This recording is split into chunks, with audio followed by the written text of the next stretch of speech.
Welcome to Talking Life.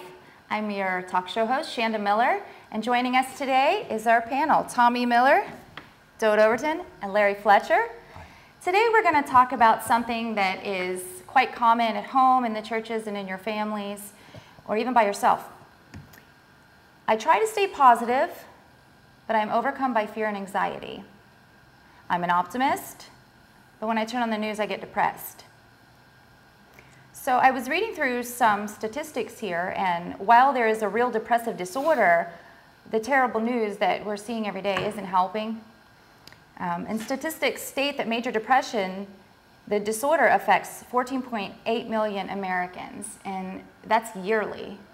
So Larry, what do you think is the reason? What are your thoughts on this? Well, we facetiously said, as we began today, and we were talking about trying to answer this question, that the easiest thing would be to turn the news off. The world is struggling. We are probably more connected than we've ever been before, and therefore we can get instantaneous news without an answer to the problem they may be telling us about, and optimistic people could turn out very depressed. I was at a graveside celebration. That kind of sounds funny. But my cousin was bringing a message, and he said something that really spoke to me, because I think I'm pretty optimistic too, Shanda, that, you know, as the world continues to seemingly get darker, all of our news, the cast and everything just bring us this bad news. Not all news is bad. There's some great miracles happening, and we latch on to those, but there's so much of the other.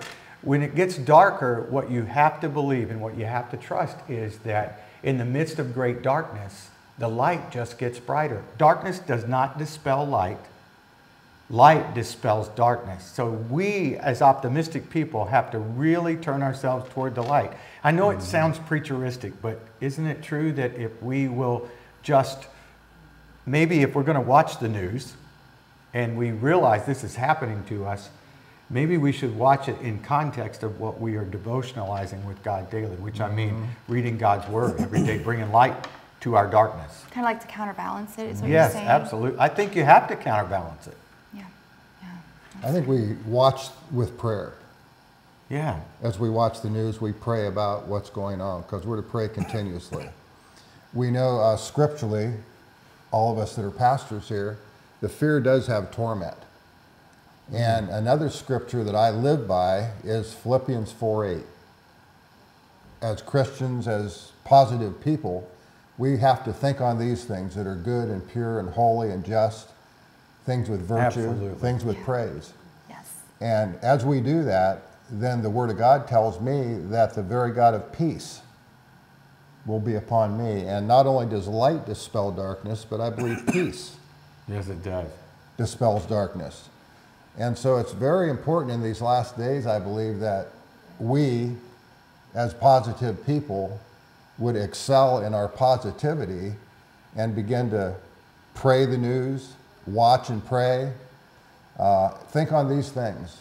Right. Only allow our mind to be consumed with the positive things, because if we look at the negative, it will, like a vortex, suck us in. Mm. And That's right. As leaders, we can't do that. We have to remain positive. Right. Pastor Larry used the term preacheristic, but one thing that Paul was really good at in the New Testament, whether you're a Christian or not, he encouraged everybody to discipline what they thought about, you know, and dare to think differently than everyone else thinks in that circumstance. You know, for instance, we all saw and mourned that there was a wretched shooting in South Carolina. 9 people worshiping in a church were murdered. You know, what a lot of people don't know is that in that city, most of the citizens were refusing any kind of racial divide. They had 20,000 people there linked arm to arm, African-American, Caucasian, African-American, Caucasian. 20,000 people there singing Amazing Grace. In the midst of that darkness brought light. Yes, it did. But when we watch the news, sometimes, you know, the darkness is all we see. So we have to be mature enough and able to expand our thinking past the only perception we have, and know that there are good things happening around that. You mentioned the book of Philippians. That book was actually written when Paul was in a place called the Tullian dungeon, which was the Roman sewer system and the Roman prison in one. Right. So the man was knee-deep in feces, Right. telling people to control their thoughts. I mean, you know, that's disciplined thinking. The man had the ability to be in his circumstance, to live in a nation where things are going awry, and still be able to keep his mind set on positive things. So, you know, dare to think differently than everyone else. Know that, you know, the 9 people that passed down there, my goodness, was it tragic? But what it brought about is something you might not hear about. And we know that humanity, by nature, they're positive. You know, they're communal people. And when people are hurting, 99% of the people are going to come to their aid rather than run away. So the few things that you hear about on the news, because they're celebrated, because people are interested, it's like you can't turn your head when you go past a car accident kind of thing.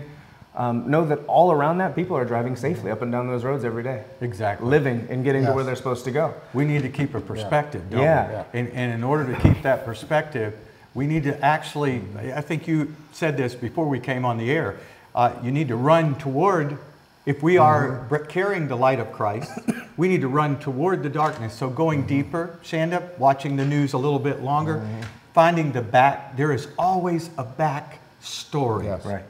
And many of our great stations out there that keep us in touch, keep the news going. If you listen long enough, if you don't just shut it off, but if you stay positive and you keep perspective, you'll hear the backstory and you'll find out, if you're looking for it, praying for it, seeking God for it, you'll hear the good news. One of the good news things that came out of that was on Sunday morning, that church had a prayer meeting at 8:30 in the morning. And several hundred, if not thousands of people showed up to pray and to seek God in the midst and face of tragedy. Yes. If we don't run toward the darkness will chase us. Right. Correct, and overcome us. That's right.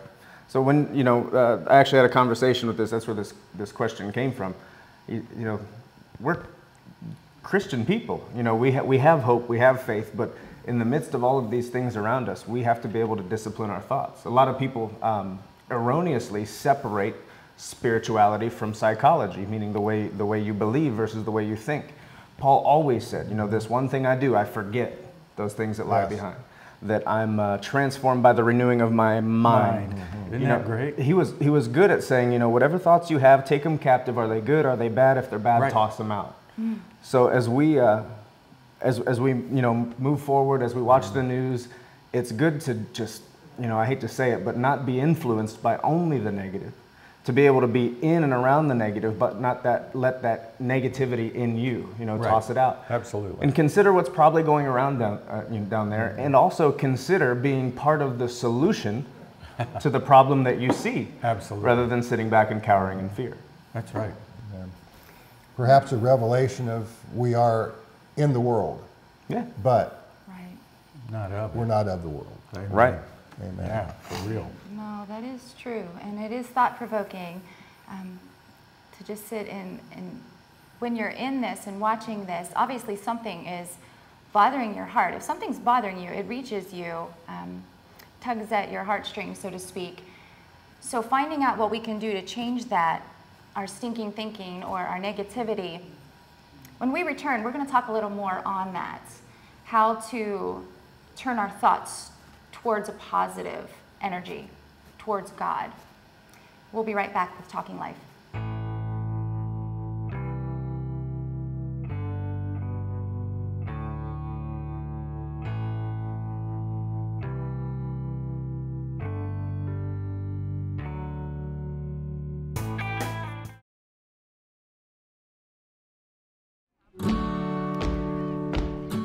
I was in elementary school when you decide, oh, I want to be a teacher when I grow up. When I came in as a junior, my very first day, I was a very quiet, shy girl. I wasn't sure where I wanted to be or what I was going to do. And I wanted to learn a trade that I could make maximum money and something that I was in control of my own destiny. When I saw the masonry program, I really fell in love with it. Something that was outside, hands-on. It was hard work. It really fit my style. Instead of learning from a textbook, you get the opportunity to actually learn on the job hands-on, which is great. It's not just someone behind the desk, but it's someone that actually goes out and does the work. They actually turn the wrenches, or they actually go out and they work in construction. And it opens the doors up for the student to allow them some real-world experiences they might not have if they didn't take that class. What was great with our class is that, you know, there were 18 of us. We all had different backgrounds, came from different environments. We were a team. We all worked independently. However, we worked with each other. And we all just kind of like were encouragement to each other and gave each other ideas and became a family in our lab. It really helped me to open up as a person and really gave me the confidence I needed to be successful in my career today. I was an athlete at the homeschool. We were still involved with our homeschool activities, our pep rallies, and all the activities that take place at the homeschool. We were not shut out or alienated. You have the opportunity, you know, here at Buckeye, you get involved with a club, you learn some leadership skills, and really share that leadership out in the community. And you never know in which way you're going to use it and how it'll open up doors for you. A lot of people were saying, oh, if you go to Buckeye, you can't go to college. Well, I'm sitting here in front of you working on my master's degree. So that's not true. Use the skills you're learning as your work ethic. There's absolutely no limits.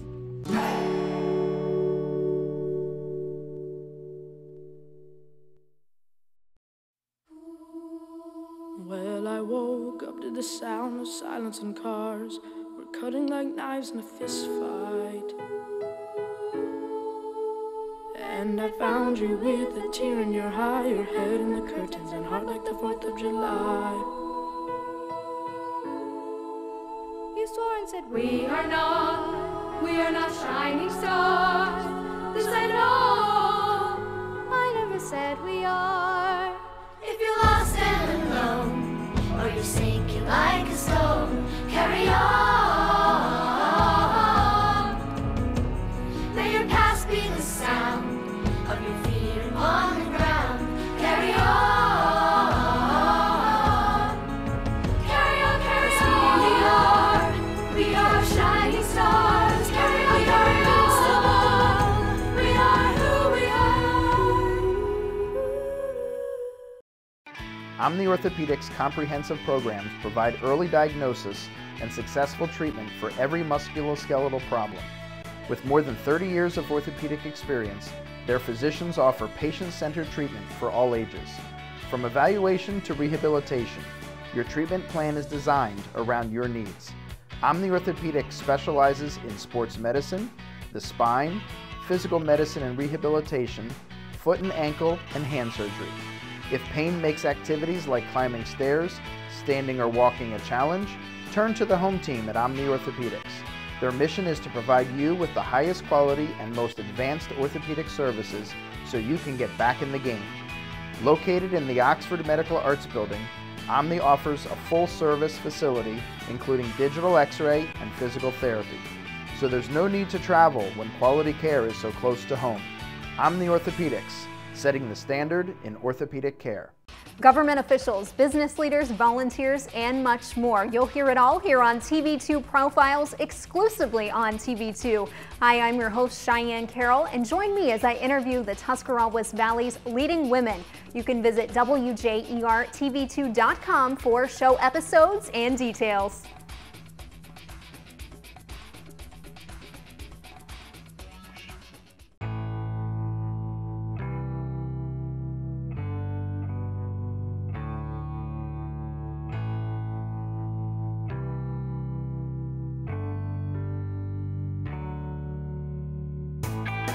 Welcome back to Talking Life. I'm Shanda Miller, your host, and we are bringing in Bethany Bear. We are talking about depression, statistics. Why am I sad? Even when I'm a happy person, why am I still sad?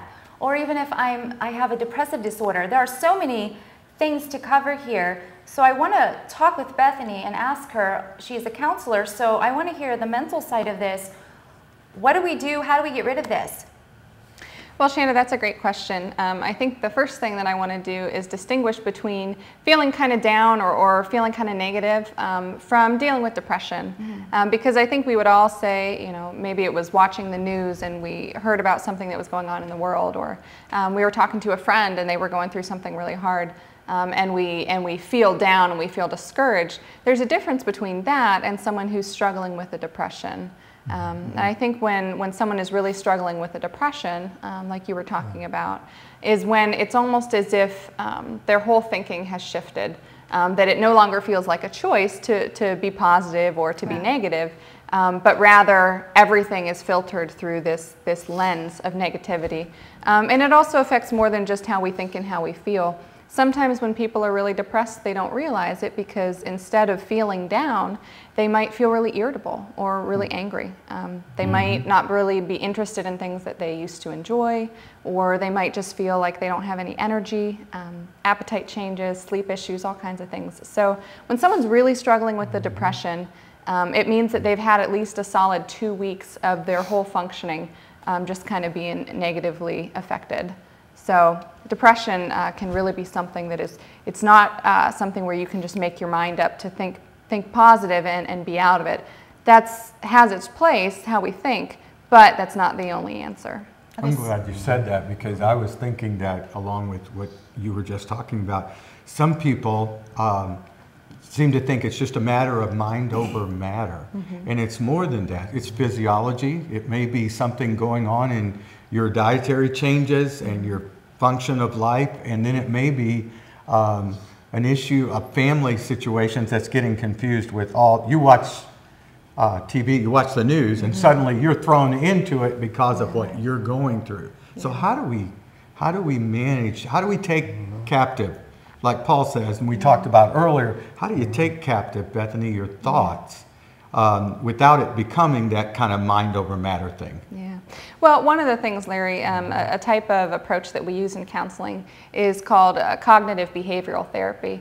And what that means is that we are starting to pay attention to our thoughts and our way of understanding and perceiving what's happening. And we are going to work with those thoughts and change them. Reframe them is a way that we talk about doing that, so that the perspective that we're holding is not only more positive, but it's also something that we truly believe.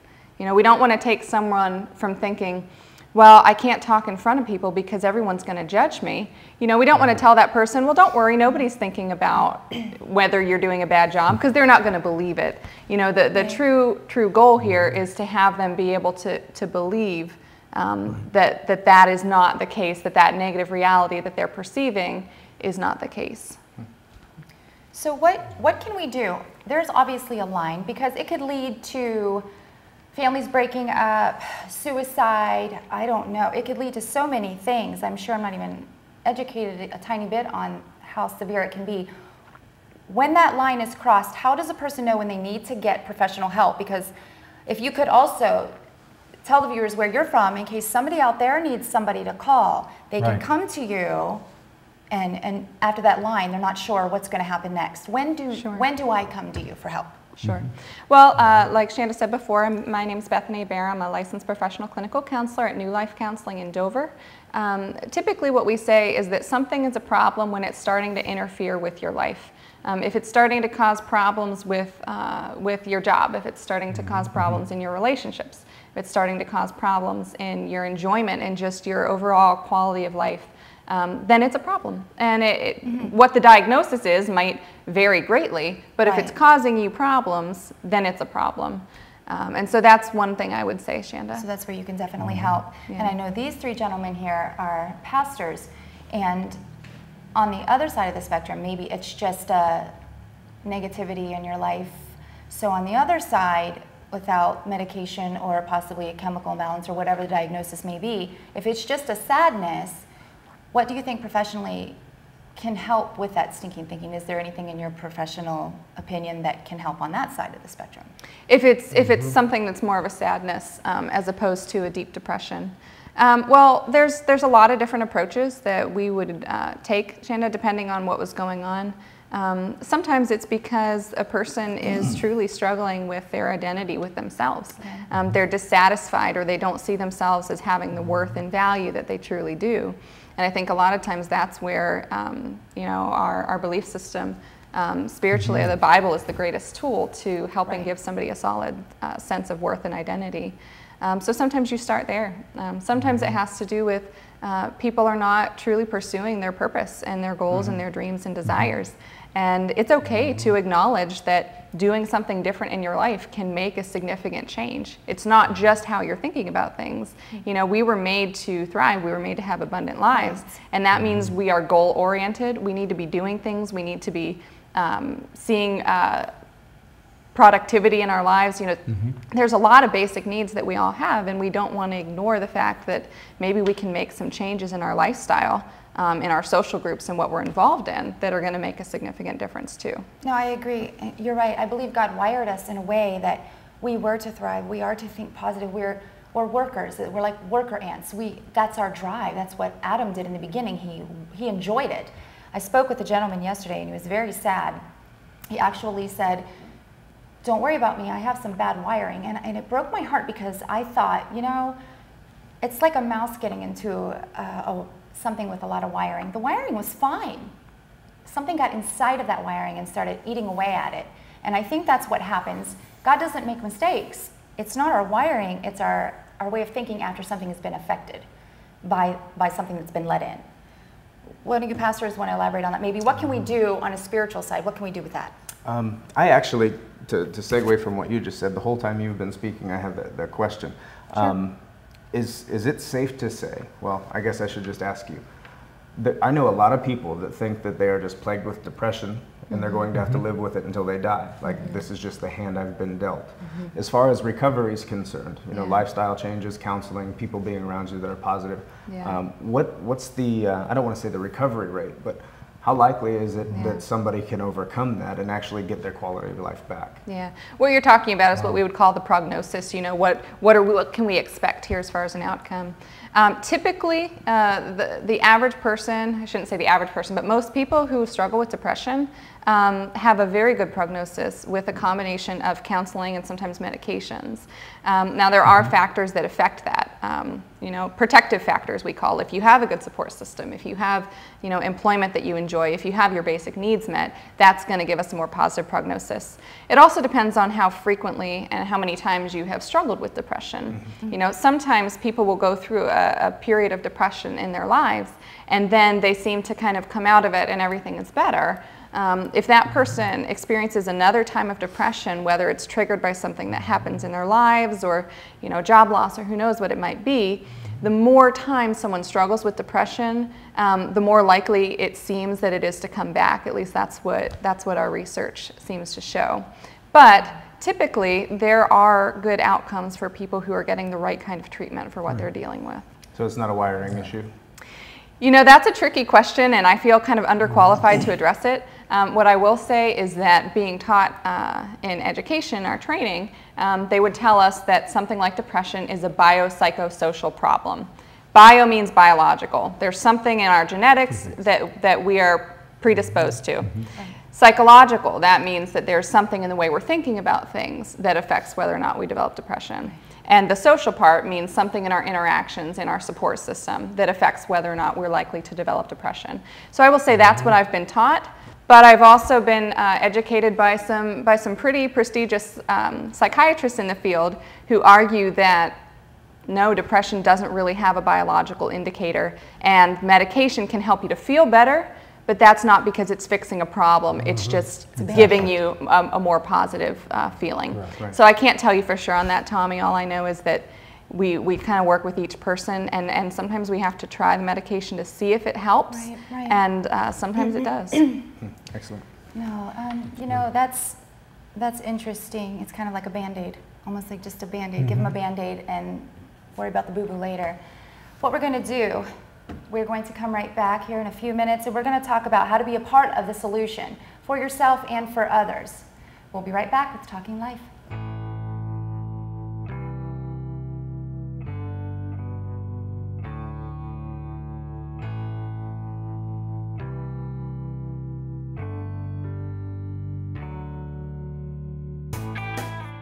Myers & Miller Podiatry provides complete foot and ankle care to patients of all ages. The practice was established in 2000 by Dr. Adam Myers and has grown to include Dr. Andy Miller in 2007 and most recently Dr. Jason Backage in 2010.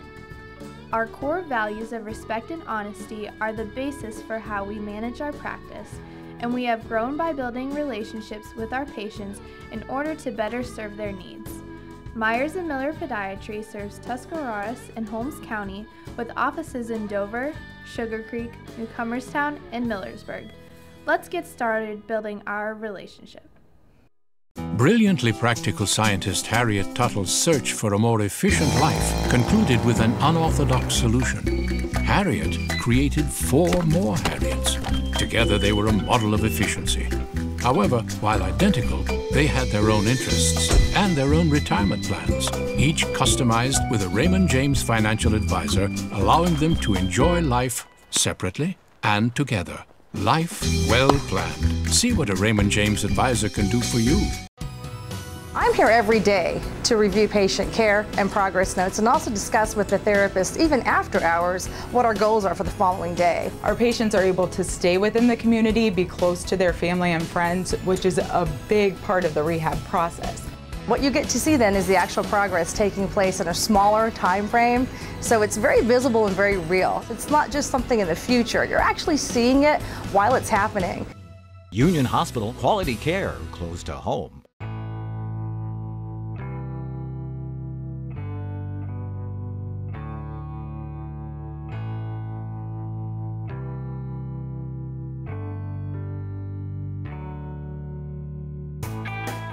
Welcome back. We are talking about depression, and we are now to the part where how can we be the solution?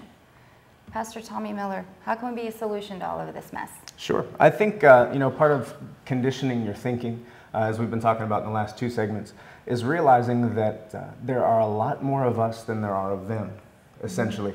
I think the biggest plague, and I know my friend Pastor Travis said it, he said the enemy of, I forget how he said it, the enemy of darkness is not light, it's silence, essentially. Wow. So when good people do nothing is when bad can take over. So when we watch the news and we see issues, rather than feeling like the victim, let's feel like the one that can be part of the solution. Exactly. You know, as far as the groups that are, terrorizing places, there's more people usually in our county than there are in that group that are making worldwide chaos. Yeah. So when good people group together with other good people, good things happen. And realize it or not, that's what we were created for.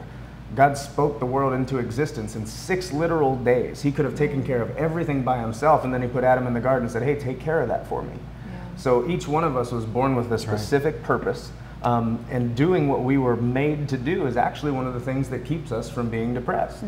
So when we step in and decide to be part of the solution instead of the victim of the circumstance, something changes in you. Hope's regained, value is regained in yourself, and you get to accomplish something.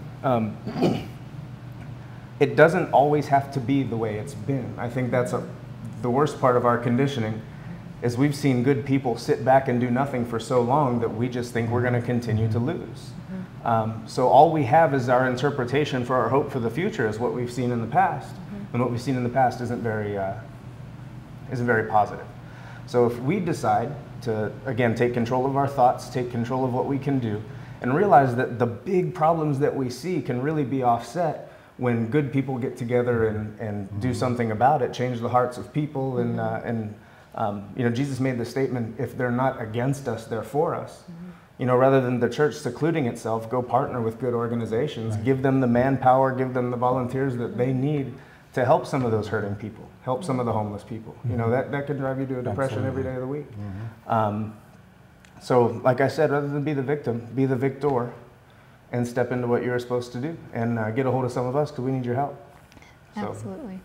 I'm reminded of a couple of things, Tommy, as you're talking about coming together and being the people we were meant to be.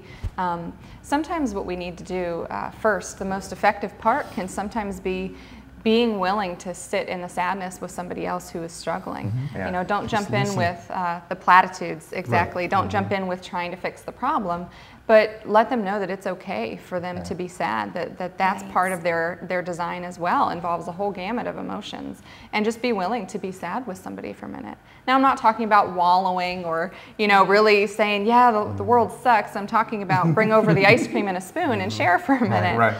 You know, there's a tradition actually in the Native American healing systems that I was taught about by a lady who has an organization down in Cambridge, and they established something called healing circles. And they're using this for a lot of our veterans that are returning. And what a healing circle is a group of people who have been through similar experiences who just come and sit in a circle and listen and share. And they're saying that has so much valuable healing, sometimes over and beyond all these, you know, fancy healing practices that we have today. In those circles, then, nobody tries to fix anybody. Everybody tries to listen to everybody. Really, that's what church should be. Now, I'm not saying that it is at Lifeway Church in New Philadelphia or at Pastor Dode's church or Pastor Tommy's church. I'm saying that church is a place where we've all agreed that people with depressions, people with disorders, people with all kinds of issues of life come. And they get to sit, they get to soak. We used to call it sit, soak, and saturate. You know, and these prayer meetings that we call are exactly what you described that they do as a group when they gather in a circle. We're gathering together to focus on a need. And there are some Sundays, you know, the needs are so great that you could get depressed. And some might do that. But then again, the depressed person might say, oh, I'm not alone. That's important. I'm with somebody. Does that happen? Yeah, amen. Every Sunday morning when we pray over the prayer list. Exactly. And it's a long, some weeks it grows so long that ridiculous. We as pastors get depressed. But when we begin to pray about it, we get excited because we remember last week we prayed about this situation. And it's healed. It's done. Come on. Yeah. It works. Because God does answer prayer. Yes, He does. Like you mentioned, Bethany, there's a lot of times that my wife will be having a down day, and she can't get half of a sentence out of her mouth before I'm offering her a solution. You know, and after 15 minutes of trying to fix everything, I mean, I remember one time she goes, "When did I ask you to fix anything?" Oh boy. You can't fix it. I just asked you to listen. Just listen to me. You Sure can't your name's fix not it. Ruthie? Well, I think that's pretty normal to want to feel like you're not alone. Everybody wants to relate to somebody like, you almost like you're getting punished for feeling different. Like you said, it's okay to cry. I remember as a child, I got a spanking for doing something, who knows with me. But they said, don't cry. And I was like, but I just got a spanking, it hurts. Yeah. I felt like I was getting punished for feeling the way that I rightfully should. Dode, what do you think? Well, I'm thinking that God's not surprised at all by the day that we're living in. He knew this was coming. He knows the end of it because He designed it. That's like right. Tommy said, He did this in 6 days, and He said, now go deal with it. And so it's our job to deal with it. And Bethany alluded earlier to the thief, which you didn't say that, but the thief comes, our enemy, the enemy of the world, the enemy of mankind, comes for one purpose, and that is to steal, kill, and destroy. And if we go to the negative side, we applaud him and say, good job, yay and amen, you're doing your job. But the truth of the matter is, Jesus said, but I have come. Come on. That you might have life. And have it, you use the word abundantly. Yes, you did. He has come that we might have life and have life so abundantly. And we need to focus on the abundant life that Christ has paid the price that we can have, instead of getting consumed in the news and consumed in the negativity. Again, we have to go back. We have to think on these things. I agree. I agree completely. That's amazing. I tell my church often, you know, I say life abundant, or abundant life is euphoric. And if you're experiencing anything less, it's less than the promise. And I tell them that we need to get used to receiving gifts that are too good to be true. Because when Jesus talked about faith, He says anything that you believe that you have received. Come on. you'll have it. You'll have it. Mm-hmm. So I mean that's a promise, you know, and again we're getting preacheristic, but you know, faith was the predecessor or the pre-qualification to receiving something good. So hoping and just being disgusted in your circumstance is way different than believing in your circumstance. He says anything that you believe that you have received will be given to you. Right. So standing on the you know, the positive things, the promises, rather than just accepting the negative, is a good way out. You use the word hoping, and yet the root word of that is hope. And there is, what we're all trying to say is, there is hope. Incredible hope. There is hope. And it's not just in the church, it's not just in a counseling chamber, it's available to all of us. It's available to that person sitting there thinking, wow, I identify with this program. But have they said anything that would give me an answer? We've said several things that way. And the thing is, there is hope. Yes. I keep thinking about the verse, you know, come all you who are weary and heavy laden, and I will give you rest. He didn't say I will give you solutions. He said I will give you rest. And so many of the problems and so many of the ways that we try to address the problems that we have in this world, we just try to work harder. We try to come up with more solutions. We try to, you know, have more determination, get more people. But we forget that sometimes we're just trying too hard. You know, I can't tell you the number of clients who have been freed by the realization that I don't have to be perfect. I don't have to have all the answers. I don't have to try so hard. No, that's good. I agree with all of you, and I hope that we can leave you with a thought-provoking attitude, so to speak, that write in. We want you to write in and ask questions. You are the reason that we're here right now. We have all of these pastors and a counselor with us. For every one of you, whether you're religious, whether you're not, whether you're a Catholic, whether you're a Mormon, if you don't believe in God or a higher energy, if you're Wiccan, we want to know your questions. Somebody here is qualified. There is somebody here at this table qualified to answer any question you give us. So we want you to write in to talkinglife@wjertv2.com. Email us, ask questions, and I'm going to ask everybody to go through again and tell you, the viewer, who they are and where they're from, so that you can reach out. Because something Dode said is amazing to me. He says about the enemy coming in and killing and stealing and destroying. And some people just think that's just the devil. The truth is, it's the Torah, it's the law, it's the judgment, it's the anger, it's the hate that can kill you. So I'm going to leave with these guys telling you who they are. You can reach out, write us, and call these people.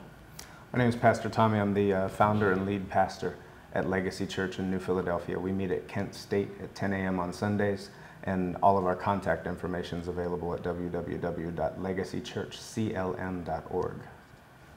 I'm Dode Overton, New Life Church, and you can also find us on the web, newlife.com. I'm Larry Fletcher, pastor at Lifeway Church on the south side. We always say across the street from Mark's place. And yeah, we are also there. It's just Lifeway Church NP at, and so you can get us anytime. Certainly we want to be a part of the system. There are churches all over the city. Just go to one. Yes. Yep.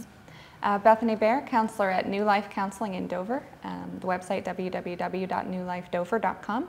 A biography of me and all my excellent colleagues, and just some information about mental health and the resources available. Awesome. This has been Shanda Miller with Talking Life, and you need to know you were born for this.